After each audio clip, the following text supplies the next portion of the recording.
This is problem 4.142. It's on page 229. A 3,200-pound forklift truck is used to lift a 1,700-pound crate. Determine the reaction at each of the two A front wheels and B rear wheels. So the way they've set this up, there's a crate held up by forks. Center of gravity's here, so there's a 1,700-pound load, almost a ton.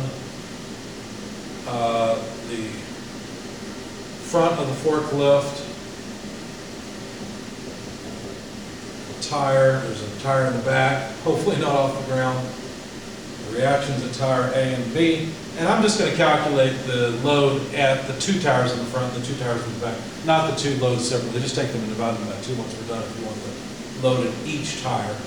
Anyway, I'll make my best attempt at a forklift so you can at least recognize it. Something like this, kind of a cab over it. Anyway, the center of gravity, G prime, of the forklift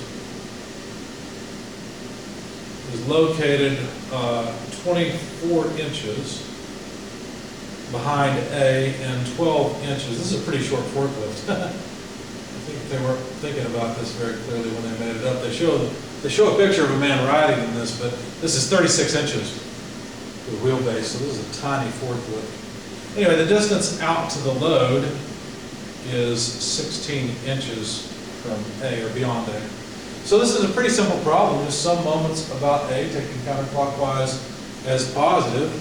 Some moments about this point, then I'll be able to set some forces in the vertical direction and be done with it.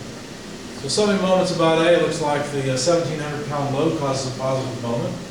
So 1,700 pounds multiplied by its moment arm, 16 inches. The 3,200-pound load causes a negative moment, so minus 3,200 pounds times its moment arm, 24 inches. And then finally, the reaction B, which I've assumed to be upward. I hope so. If it's not, the forklift's going to tilt forward and this thing's going to be on fail arming, I guess.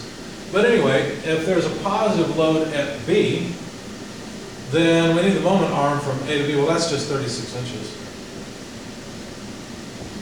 All that comes out to 0. From this, we can solve for B. And it turns out, when you solve for B, you get 1,377.7 repeating pounds.